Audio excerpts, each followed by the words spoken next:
behind the scenes at SKOR North and 1500 ESPN have sports opinions, so they want you to hear them. It's the perfect digital sports soapbox to scratch that Minnesota sports itch. This is the SKOR North Taxi Squad. Buckle up, everybody. It's time for another episode of the Taxi Squad. Alongside me tonight, Mr. Jason Stormer, live from the SKOR North studios down in St. Paul. We have Mr. Artis Woods in the building as well, and this is going to be a juicy matchup because we have the Vikings and Eagles. Artis's diehard team. This is going to be fun. I'm AJ Fredrickson with you tonight as well. Guys, I'm not going to beat around the bush. Week 1 was atrocious. The Vikings fall to the Buccaneers in just one of the most I didn't expect such a lackluster performance, especially in the second half. I know Justin Jefferson was tremendous. He was really doing everything, also in the sense of defense, because he laid the boom after that interception in the red zone. But this matchup with the Philadelphia Eagles has been something that I've been dreading now for the past 48 hours, and will be. I might even lose sleep about it tonight, honestly, just because of about a year ago, we had the same sort of situation. It's going to be prime time, all eyes on the Vikings. And now after this loss against the Buccaneers, I am legitimately worried. I think they're going to have it. I don't think it can be a much worse performance than what we saw, but it's such a better team that they're going up against. Artis, I know you hold the Eagles near and dear to your heart. So when you're rooting for the Eagles in this one, correct? Still? It's the one. Oh, come on! It's the come one on. time. It is the one time a year. If the Minnesota Vikings match up with my Philadelphia Eagles, it is the one time I am not rooting for the Vikings, unless they meet up in the playoffs. Then all bets are off. But you guys have to excuse me today. I have to. Gotta be who I am, man. I gotta rep the Eagle green. I gotta wear the sweater. I gotta have the green microphone. I have to stay. I have to stay true to my team, man. I have to, Okay, No, going into tomorrow's matchup, before we kind of really do dig into it, based off the latest injury reports, let's look at things on both sides here. For the Minnesota Vikings today, Garrett Bradbury still out, did not practice. I believe it's a back injury that he suffered on Sunday that's still persisting, so he was totally inactive today. Christian Darrisaw and Marcus Davenport both were limited participants in practice today for the Vikings. On the other side of things, I think this is where it gets a little, maybe not spicy is the right adjective, but it does kind of add a little intrigue to the matchup. Reed Blankenship and James Bradbury, along with Kenneth Gainwell, all did not participate in practice today for the Eagles. Fletcher Cox was a limited participant. He also was yesterday as well, so he is listed as questionable heading into the Thursday night matchup. 2 starters on the defensive side of the ball for the Eagles. I think that's going to benefit the Vikings, especially off such a poor performance offensively against the Buccaneers. Yeah, and including that as well, Nakobe Dean, I believe, just got put on IR as well. So another loss for the Philadelphia Eagles, and he's a really good linebacker. You can make an argument that the injuries are piling up here early in the season more for the Eagles than the Vikings, but considering Darrisaw is one of the guys that's hurt right now, and Garrett Bradbury has been ruled out for this game already. He's not going to play. I'm very nervous for the Vikings offensive line. Even if Austin Schlottman he actually did okay when he came in for Bradbury against the Buccaneers, but considering what we know about that Eagles pass rush and everything and how it's just tormented the Vikings for what seems like 5 years now, I'm pretty worried. Even if, maybe some players actually played decent on Sunday, even though maybe it didn't look like it, because the Vikings offensive line definitely did look rough against that Tampa Bay Buccaneers defense that we probably didn't put enough respect on their names, as well as Baker Mayfield, gentlemen. We owe an apology to Baker Mayfield, because even if he didn't have the greatest game against the Vikings, He won the game against the Vikings. It wasn't that repeat of when he was with the Browns a couple of years ago. So did he win the game, or did the Vikings give them? Because it seems like the Vikings kind of handed those guys the game on a silver platter. You could say that they fumbled it. Yeah, literally. In the same way that the Eagles almost fumbled the game away to the Patriots last week. I'm sorry, you guys did everything to lose that game. You really did. They did. And that's why, even though I have all this green on and my microphone is green, much like last season, I came into this matchup week 2. I was nervous because, the Vikings were fresh off of a win against Green Bay where they dominated Green Bay, looked really good. And Philadelphia came off of a game where they beat the Detroit Lions 38-35. Detroit, again, dropped 35 on a defense that I thought would really slow them down.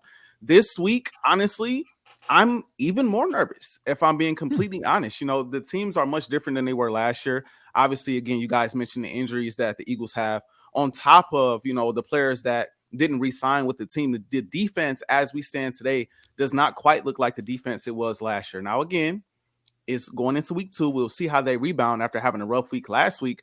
The Vikings, coming off of an L, I feel like a humbling experience for the Vikings, on top of coming off of the fact that they got demolished last year in Philadelphia. They're going to be hungry for a win. And, I love Slay. Everyone knows this. Is he going to shut Justin Jefferson down again? I'm not sure. The middle of our defense is a massive hole, and I mean a massive hole. So if you move JJ in the slot, you move Addison in the slot, TJ Hawkinson, any of those guys in that area, the middle of the field will be wide open. So if the Vikings can find a way, and it's not going to be easy, but if they can find a way to neutralize the Eagles' defensive line, they can put up points. And it can turn into a shootout, which is something I do not want. So I'm actually kind of nervous, guys. I'm not going to lie. I don't think this is going to be an easy win like how last year was at off of Philadelphia. Now, am I picking Philadelphia to lose? Negative.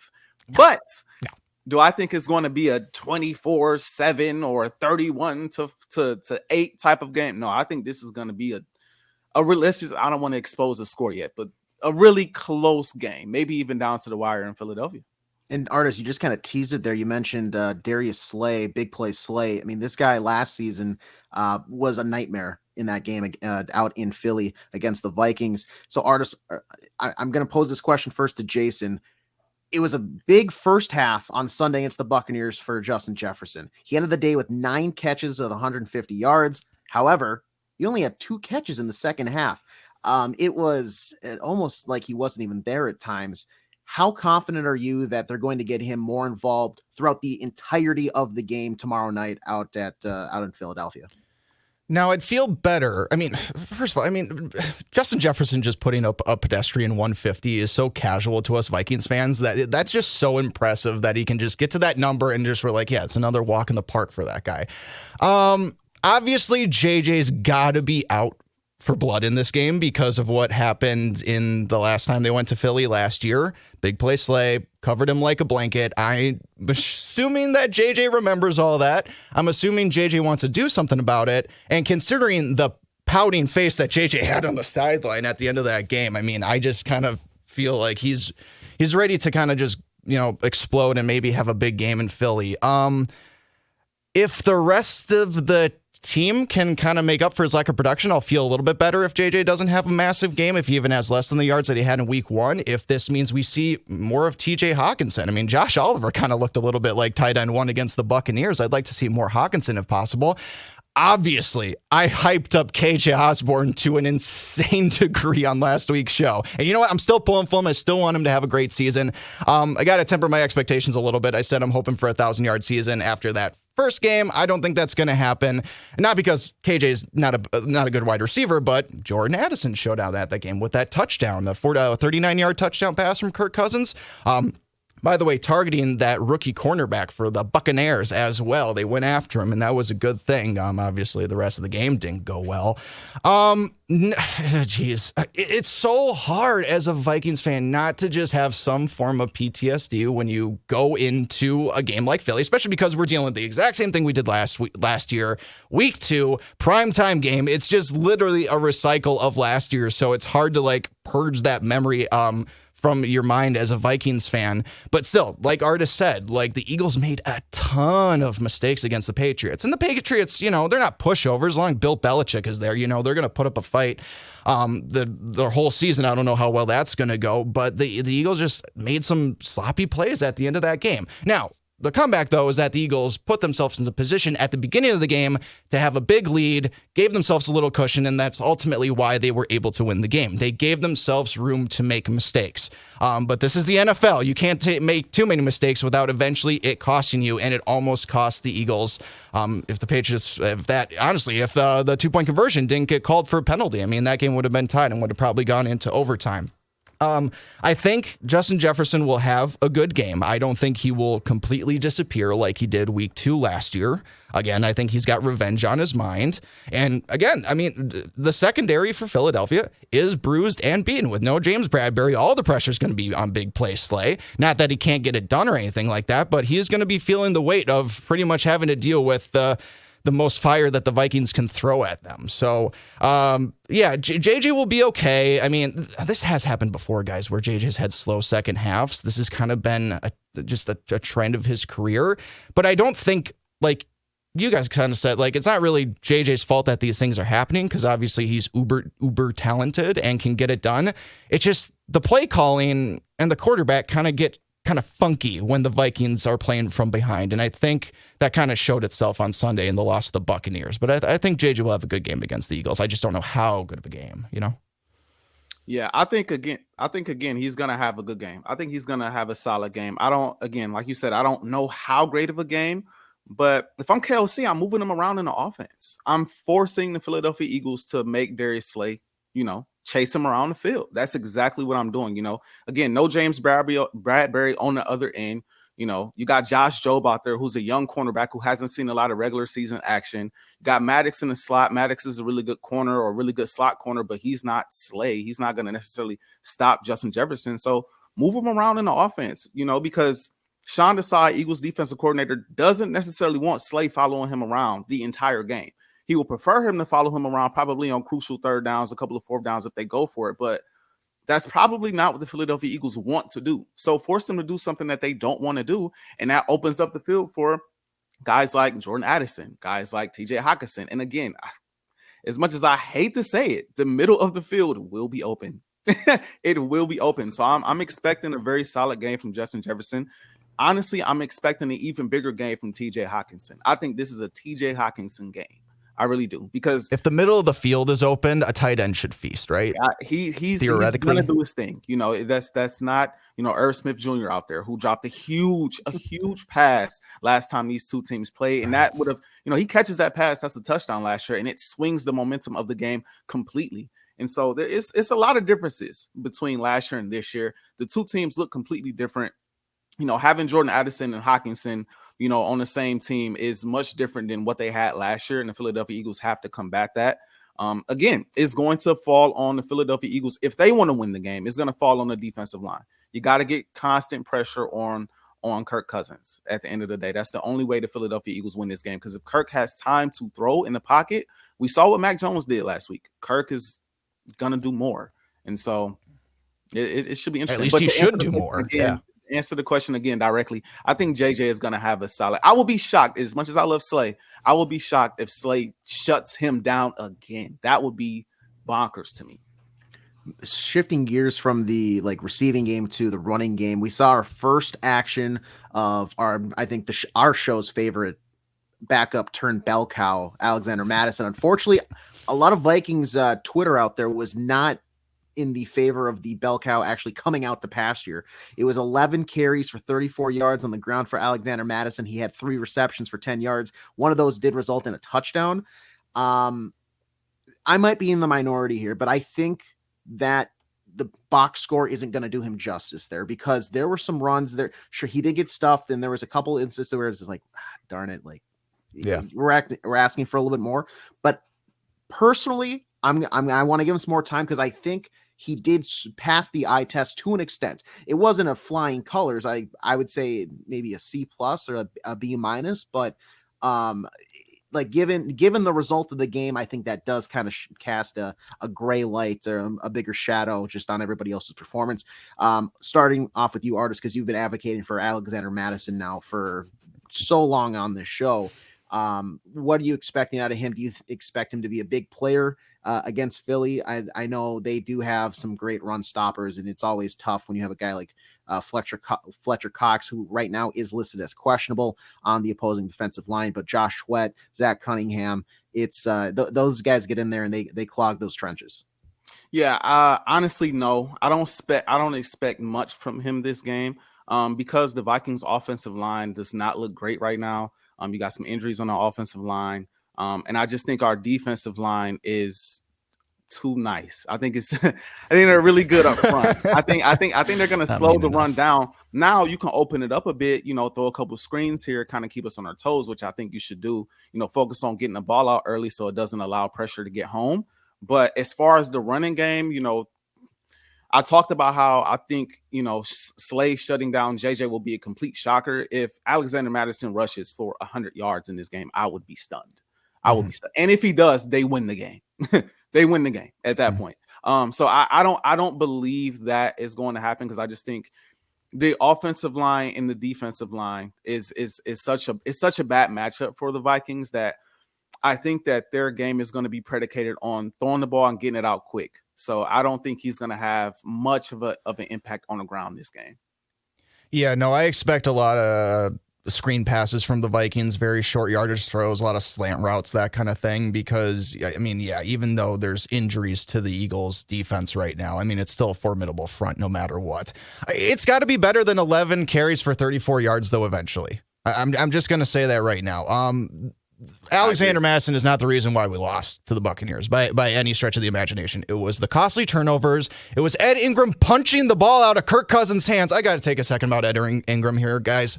This is like the third or fourth time now that he's either stepped on Kirk Cousins' foot or he's now, I guess, punching the ball out of his hands.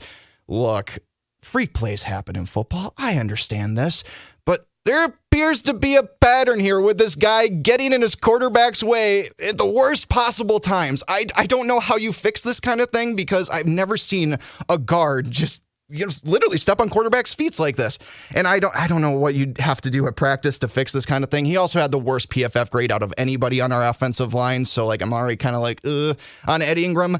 But my guy, especially now that we got the Eagles on a short week, you got to figure out a way to just not let these things happen to you. I don't know if you're the most unlucky right guard in the whole wide world, but this has happened too many times for me to keep my sanity. So please, Ed Ingram, best possible, stay as far away from Kirk Cousins as you can. And actually, if you're doing your job, that would be the case, because he'll have a nice clean pocket behind you and you're pushing Eagles on the line, just like that and everything. Sorry. End of rant. Ed! I thought we were screaming that about Donatel last year. Ed! And now we're doing about Ingram. Ed. Okay, anyway, I'm done. What were we talking about again? I totally just went on a tangent there. There's my frustration. Yeah. Alexander Mattison. Let's get to 50 yards today. Even 75 yards. That would really be great. Maybe get some running with Ty Chandler in the backfield too. And by the way, if we're going to switch field for a second, if DeAndre Swift could, get a couple carries this game with Kenneth Gainwell out because he's on my fantasy team, that would be great. But yeah, if the Vikings are going to, like you said, Artis, if Alexander Mattison goes for 100 yards, I would lean towards the Vikings in this game. I don't think that is going to happen, but I need more than 34. I just do. Again, that is not the reason why we lost on Sunday, but it'll be a big help if we can get the run game established, and then there's not as much pressure on Kirk to maybe do things that maybe would make him uncomfortable and stuff like that. I don't know, but it needs to be better than 34 yards. And, we're not, obviously Kirk's not going to run the ball or anything like that. So it's got to exclusively come from that position. We don't have the benefit of having a guy like Jalen Hurts who can run the ball. It's got to be done. I don't know if it's going to happen this week, but it's got to be done, especially because, again, we have all hyped up Alexander Mattison to be the heir apparent to Dalvin Cook, who he looked okay, too, in his debut with the Jets. He had 13 carries for 33 yards, so Dalvin Cook didn't light the world on fire either. And so it's got to be better. It should be better, just maybe not this week because it's the Eagles. You know what I mean? I think it'll be better than 34 yards. I wouldn't be surprised if Mattison got at least 50 in this game, for sure. If you would have talked to me at this point last week and you would have said, hey, just so you know, Todd Bowles is going to outcoach Kevin O'Connell this weekend, I would have said you were an absolute liar. But that ended up being the case. It was one of the worst coaching performances by KOC, I think, in his tenure with the Vikings, maybe since the Dallas game last year. It was a rough go. And maybe chalk it up to just week one frustrations, but there needs to be a little bit of a reset in the coaching room on this week turnaround. I don't want to do the cliche spin zone of saying, quick turnaround. So you're going to be able to go ahead and maybe wipe the slate clean. And, you can immediately look towards the next week. It'd be easier to say that if it wasn't the Eagles, if you had somebody like, one of these other bottom barrel teams, but the Eagles, these guys are going to be a powerhouse the entire season. What do you guys maybe want to see in terms of the coaching and how just the game management more sense from Kevin O'Connell moving into Thursday's matchup? Again, sorry, Artis, go ahead. I would just say, I feel like a key to beating Philly right now is finding a way to dominate the time of possession. We just seen pretty much the Tampa Bay Buccaneers do that in the second half of the game this past week. There's a way you could do that to the Philadelphia Eagles. Now, it might not be through the run game like how Washington did against Philly last year. But again, you mix in the run, you mix in some screenplays here and there, some short passes, kind of, choose some clock and just take your time going up and down the field, force Philadelphia to get the ball in their hands and feel like they got to, go to put up points because, they only have limited time and opportunity. And again, I hate to harp on my defense, but I'm not very confident in my defense right now. And so I feel like I feel like there's a way to dominate time of possession against Philadelphia right now, but you have to be creative offensively with that offensive line playing the way it's playing. As far as Minnesota, you have to be creative because you get in third and 8, 3rd and 10, and Jalen Carter trots out there with Jordan Davis and Fletcher Cox, and it will get ugly quickly. And so it's all about being creative on the offensive side of the ball. Truthfully, I've did a lot of talking about offense for the Vikings. I don't know what you do defensively. I'm just, I have to be honest. Like, you could try to do exactly what Patriots did, this past week, send some blitzes, throw some different exotic looks out there, try to avoid the big play. Philadelphia is big for that, especially last season. I think they were like number 2 in the league for, big plays, throwing down the field to AJ Brown and to, Devontae Smith. So, obviously try to keep everything in front of you as much as possible. But outside of that, the Philadelphia Eagles are coming off of a game where they didn't look the best either. And I'm sure they're going to want to rebound offensively. So I don't really know what you do outside of preventing the big play defensively, but offensively, that's why I'm saying offensively, choose some clock, dominate time of possession, be creative on offense because you're going to need the points. You will need the points. This feels like one of those times where we almost need to see those as advertised with the original hire, those KOC like tricks up the sleeve, that kind of the wizardry in offensive scheming and just play calling that I'm not saying we haven't seen yet, but I haven't really gotten the full meal of yet. So I think this is the week to do it. But Jason, your thoughts? Yeah, I mean, it is one game, so I don't want to go too heavy into KOC's play calling. Again, it's so easy as Vikings fans to look at maybe other teams in the division like the Lions and the Packers and see all the risks that they took, especially the Lions against the Chiefs. I mean, Dan Campbell is just... I don't want to say what I was about to say next because it's inappropriate for YouTube. He's got big you-know-whats. And so, I don't want to rag too much on KOC, but you guys are kind of right. Like... Now, I think the appeal to KOC coming in wasn't necessarily that he was going to be this game planning and game calling savant, kind of like in the way that Sean McVay was. I think the appeal with him was that, all right, he's kind of, in terms of like his coaching behind the scenes, the complete antithesis of what Mike Zimmer was, and we need a guy like that. And so, yeah, I admit, even too, as a fan, like, yeah, I'm kind of still waiting for some of those crazy offensive plays. And, maybe it's a personnel issue where it's like, oh my gosh, KOC really put a stamp on that one. And that really hasn't happened yet. But again, you don't really need to like have a lot of flash and pizzazz to be a good coach in the NFL. I mean, Bill Belichick doesn't get cute with anything, and he's the most successful head coach of all time. In terms of something I am optimistic with the Vikings in this situation, we talked about the Cowboys game last year where they got absolutely just beat down. It was embarrassing. Short week, though, they played the Patriots on Thanksgiving, and they were able to win that ball game. And in that week, I remember us talking about it, how it did feel like the Vikings were able to just put away everything that happened in that Cowboys game and were able to reset and have a good game against the Patriots. And that's exactly what ended up happening. Do I see that exact scenario playing out this way this week? Maybe, maybe not. I'll let you know when we predict the score. Little tease for you.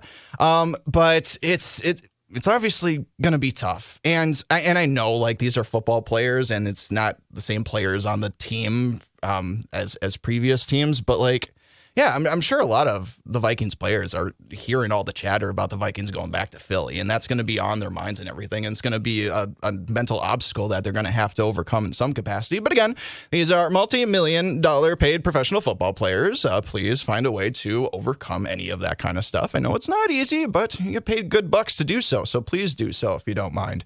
But in terms of overall optimism for this game, I mean, I don't know if you guys want to throw our money where our mouth is here pretty soon or right now, but I mean, I don't know how confident. I'm actually, honestly, I'm surprised that Artis is not more confident. I thought you'd be more confident in this game. I don't know why. I see.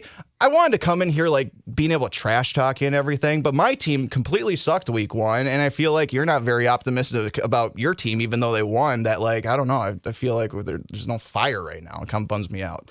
But yeah, man, it's also a short week. Not as much time for it to build up. No, not even. It's just, I felt the same way last year. If you guys remember, last year's episode, I was like, it's this past. How'd that work out for you though? I mean, yeah, it worked out great. But again, there's a lot of differences on both sides of the ball, man. We had a lot of advantages last year that we don't have, with the middle of the field being wide open. You just, yeah.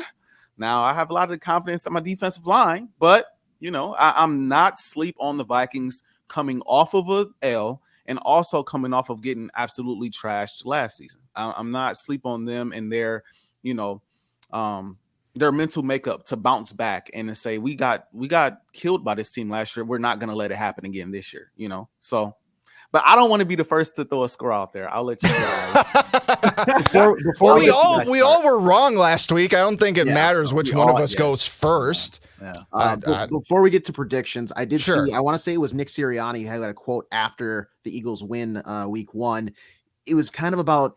It wasn't the Vikings or just the Vikings that struggled offensively in week one. The Eagles at times had their own share of like frustrations. And I believe his quote was something along the lines of, he was asked, hey, would you have rather maybe played your starters a little bit in the preseason? He goes, yeah, we'll think about that moving forward. That might've been a little more beneficial just to get those guys a little more, game time, knock the rust off. Those joint practices can only do so much and simulate an actual game time thing like the preseason does as well. But I think now that they have had that week one to really shake things off, Artis, I'll start with you because I know you watched every snap of the Eagles game this past weekend.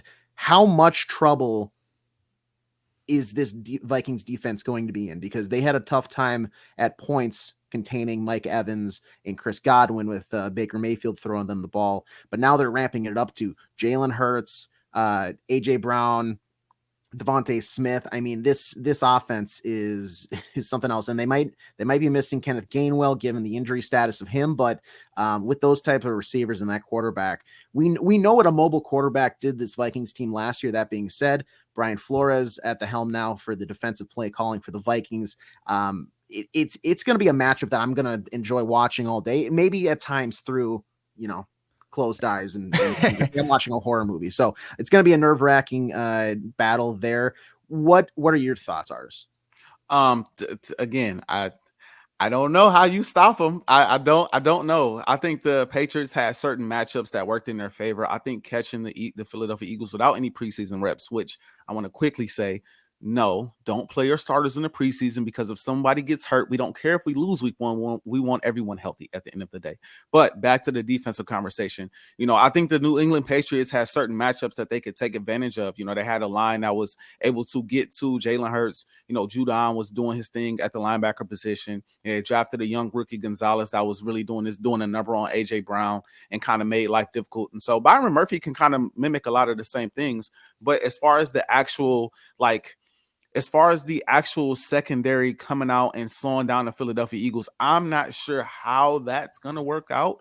You're going to need guys to get to Jalen Hurts. You're going to need guys to get to Jalen Hurts and make his life difficult. But the Philadelphia Eagles are coming off of such a bad game offensively that it kind of makes me think that they're due for a bounce back game as well. They barely got out of that game. They kind of squeaked by. We talked about how, they went for it on 4th and 2 and Jalen Hurts, fumbled before that. And, they tried to basically give the game to the New England Patriots. And if Jalen Hurts is made of the stuff that I believe he's made of, he's going to look to bounce back in a big way. So that's where it gets interesting, because I am very nervous about my defense. I am not nervous about my offense. No. I do believe the offense will put up a good amount of points in order to, handle business. So, but Brian Flores is a great DC, and he had a really good week this past week. Like, Baker didn't go out there and throw for 300 yards. They didn't rush for, 100 to 200 yards. They didn't combine 400 or 500 yards. They really did. Now, they had a hard time getting off the field in the second half, but it's not like they went out there and got smoked like, the team of last year. So they are better defensively. I just don't know if it's good enough to slow the Eagles down fresh off of a week where the offense wasn't really clicking on all cylinders like they prefer. Maybe if they had a really big time week against the Patriots, they'd be due for a down game. But it's the home opener, first game in Philly for the year, and I can see Jalen Hurts reverting back to who he was last year in this game, in all honesty. Jason, give me a feeling of your level of concern for the Vikings defense on Thursday. Well, no matter, it's hard not to just have concern with the Vikings defense every week, no matter who they play, right? But yeah, you're playing Philly, so you're a little bit extra concerned. Although, again, if the Eagles' offense is turnover prone, this might be the time to strike for the Minnesota Vikings. If the Eagles are still trying to figure things out, get in the swing of things, and eventually turn into a Super Bowl contender, then you got to strike while the iron's hot. So in a weird way, even though I totally said I want DeAndre Swift to get a ton of carries for my fantasy team this week, as a Vikings fan, I would actually be pretty confident if Jalen Hurts actually ran the ball a decent amount. Maybe not to a point where he's absolutely destroying you and you lose the ball game, but get him out there, getting the football exposed a little bit. He needs to learn how to slide better, Artis. He really does. I know he's got the legs, and so he just thinks he can do all these things, and he obviously can. But he's got to slide, man. He's got to go over to the baseball field and slide into second base a couple of times with Trey Turner, because he plays for the Phillies and he has really smooth slides into the bases. It's weird baseball talk. It's not like he doesn't know how to slide. Like, he knows how to slide. But I appreciate that out of him, though. It bothers me. You love a football, really but you love a football player that fights for the extra yard. I'm not going to knock him too hard for that, because it's the dog in him and he wants that. And I love that, but you got to just have a little bit more sense, especially when you're proven to turn the ball over. I love a tight end, a receiver, a running back, even if an offensive lineman picks up a fumble off the ground and fights for an extra yard. I do not want my quarterback fighting for extra yards.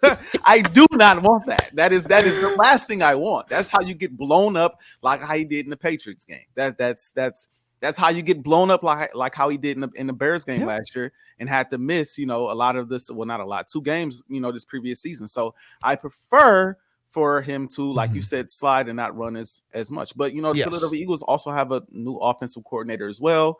And so same system, but he's making some tweaks. So you guys have a new defensive coordinator too, right? You guys, all your guys left. Yeah. Okay. Yeah. So, the Eagles got a lot to deal with as well. I expect Dallas Goedert to have more than one target as well. I expect him to actually be a factor in this game for a little, because I'm sure he wants to have a much better game, especially because he's borderline top 5 tight end in the league. So I definitely expect him to get a little bit going. Back to the defense, though, like AJ posed. Did you guys hear the thing that like Baker Mayfield knew all of the Vikings signs in the second half or whatever, that he picked up on them? And pretty much whatever signs were coming from Brian Flores' defense on the sideline, Baker was pretty much reading them and knew pretty much exactly what was going to happen. Now, this happens all the time in the NFL where, it just does, where players are able to pick up these things on the sideline. But apparently it was like enough of a thing for, articles to be written about it and published, I guess. So if anything, if you can, Brian, find a way to like shore up that signal calling. I don't know if you got to get a little more creative with that, a little more sophisticated. I don't know if you need to do what the Gophers do on the sideline and have a big, gigantic banner with a bunch of random pictures on it or something. I'm not really sure what you got to do. But if I hear another report a week from now that like Jalen Hurts was just looking at the Vikings sideline and being like, all right, okay, cool. Another run blitz package. Okay, cool. Great. Let's do a slant route or something like that. I don't want to hear anything about that. And I should just give credit to Baker Mayfield for being able to pick up on that kind of stuff.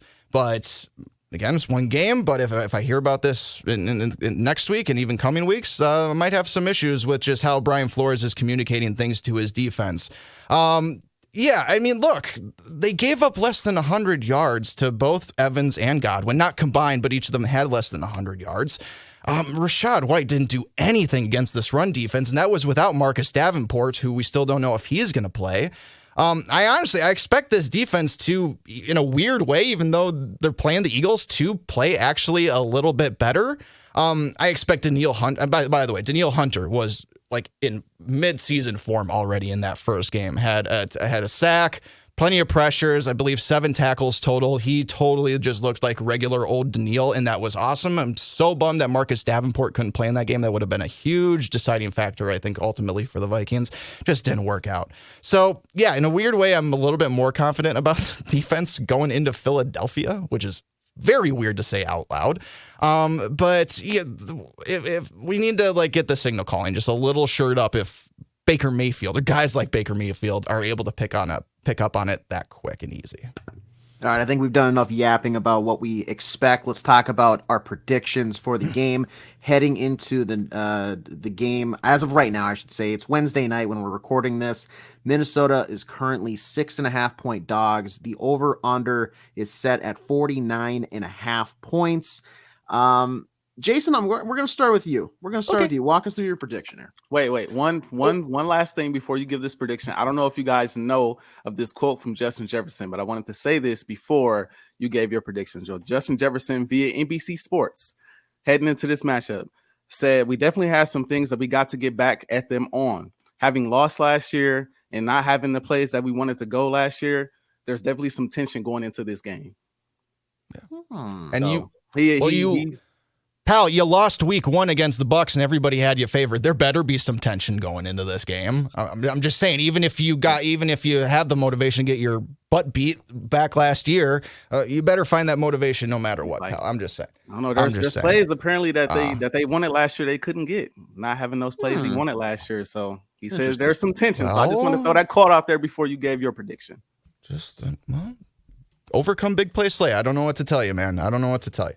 All right, my prediction of this game, kind of mixed based off what I've said mostly throughout this episode. I think if I could go either way on this, I'm ultimately going to predict, like I did in my original season predictions, that the Minnesota Vikings will fall to the Philadelphia Eagles. The final score will be 27-21. I am going to ride that line right there, right at the 6, 27-21. Did kind of good on that last week. I expect the run game to be a little bit better. I expect us to not have as many stupid turnovers in this game. Like, I don't think Ed Ingram will actually punch the ball out of Kirk Cousins' hands at this point. But we are dealing with a banged-up offensive line, no starting center. Christian Darrisaw, limited. Hopefully he's still going to play, but he's probably not going to be 100%. And again, the Eagles got some defensive issues as well. But if the main guys like Fletcher Cox are going to play, what's the name of that rookie defensive lineman that you guys got that fell in the draft? Jalen something? Jalen Carter, and I think he had a really good first game against the Patriots. So he is going to be a force to be reckoned with. And with our backup center, that's just going to be a little bit too much for the Vikings to overcome. Not as bad turnovers, though. Decent defensive game. But again, you're going up against a team primetime that just went to the Super Bowl, and it's their home opener, and those Philly fans are going to be just crazy. So 27-21, begrudgingly, I pick the Philadelphia Eagles to beat the Minnesota Vikings. All right. Artis, you want to go next? Yes, I will go next. So I do believe this game will be closer than most people expect. I think some people think that the Eagles are just going to bounce back completely on both sides of the ball and kind of blow the Vikings out. I forget exactly what the spread is. Maybe you said that earlier and I missed it. 6.5 points in favor of the Eagles. 6.5 points. I think the game may be a little closer than that, in all honesty. Because I just feel like the Vikings offensively, there are some things, like I said earlier that they can exploit. They can exploit the middle of the field. They can exploit the screen game. TJ Hawkinson should have a great game in the middle of the field there. So I think that KOC will see the deficiencies in the defense. You don't have James Bradbury on the outside. So, Addison will be there. I'm sure he will have a solid game as well. But like I said earlier, defensively is where it gets spicy. I obviously believe in Jalen Hurts and AJ Brown and Devontae Smith. That offensive line didn't play well this past week. I expect them to bounce back. And when push come to shove, I feel like it will turn into a bit of a shootout. But at the end of the day, Jalen Hurts will find a way to get it done at the end of the game. I say a final score of 31-28, Philadelphia Eagles. Fly, Eagles, fly. Go Birds! Go Birds! Yeah, if you didn't notice, folks, that Artis's microphone can change the color green, by the way. I don't know if you saw that. Yes. Fun. So, all right, AJ, what you got? I've been kind of saying it since the start of the show. I've been dreading this matchup ever since what I saw at the final whistle on Sunday. I would love to be happily surprised, but I do think the Eagles are going to get the better of the Vikings here. I don't think it's going to be as poor of a performance by the Vikings as we saw against Tampa Bay. I think they're going to lose simply because they do have some key injuries, especially with Garrett Bradbury, but I think the Eagles are going to win solely because they're going to be the better team. I think Artis is on the right track of it being a shootout, so I'm going to predict that it is a 30-21 victory for Philadelphia on Thursday night. Guys, any final thoughts here before we start to wrap things up? I'm actually kind of disappointed, AJ, because you originally in our schedule prediction had the Vikings going into Philadelphia and winning, and you mentioned last week that you were still on the fence about that maybe, and I'm just sad to see that you're completely on the other side of this fence now when you have no faith in the hometown purple. I think I'd be delusional if I was on the fence last week when we recorded, delusional to say that I was still confident in to win this matchup. Like that, there's zero chance. Not zero chance of like they should be underdogs. Like absolutely they should be underdogs. There's like if you're gonna sit here and tell me to my face that you think the Vikings are gonna win by a touchdown or something like that, sure, that's fun. I'll take what you're having, I guess, but I just don't see a world where you can predict that like with a good heart. Sure, you can be like, okay, this is a game that because it's the Minnesota Vikings, of course they're going to lose to the Tampa Bay Buccaneers in week 1, and then they're going to spin it around and somehow knock one out against the Eagles in week 2, and that'd be the most Vikings thing of all time. And now all of a sudden the season's back on track, but it's just such a tough task against such a tough team. Well, my final thoughts are, made a better team win. And next time you guys see me, I will not be wearing this sweater.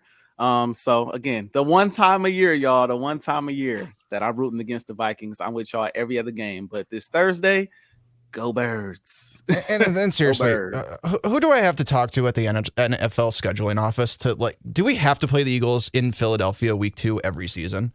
Like, it just seems like this has happened a billion times. I mean, back-to-back seasons is, okay, fine, that's like whatever. But I swear, if we play you guys again next year, even if it's a U.S. Bank Stadium, I might lose my mind. I am so sick and tired of playing you dirty birdies. Because we get our butts kicked pretty much every time we play you. Although Kirk Cousins did beat you guys in 2018. That was pretty cool. Pretty cool. Birdies. But y'all weren't the Eagles of what you are now.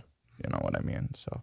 I guess my final thoughts. Go Lynx. They start the WNBA playoffs tonight. They're playing right now in Connecticut, taking on the Sun. They're already down by 7 points. Anyway, and the Twins had a 3-3 week, kind of nondescript. Cleveland didn't do anything. We are coasting to this AL Central Division Championship, and we'll get back to talking about the Twins right when the postseason starts again and through the postseason as well. But as of right now, we are just smooth sailing through this mediocrity we call the American League Central Division. All right. Well, hey, thank you to everybody that tuned in. Make sure to check out the rest of the SKOR North family of podcasts with Purple Daily, Mackey, and Judd. Before I Die, Purple Daily on Draft. There's too much content to not consume. If you are listening on Spotify, Apple Podcasts, please make sure to like, subscribe, leave a review. If you're on YouTube watching, make sure to hit that subscribe button on the YouTube channel. And as all of us saw after last week, any feedback is appreciated. Any feedback. Yes. Oh, yes. But yeah, no, very, very. Write a book if you have to, folks. No, but yeah, no. We'll be back next week, hopefully, for the sake of me and Jason here, with a 1-1 record for the Vikings. But we will have to wait and see on that one. Appreciate you guys tuning in. We'll see you next week.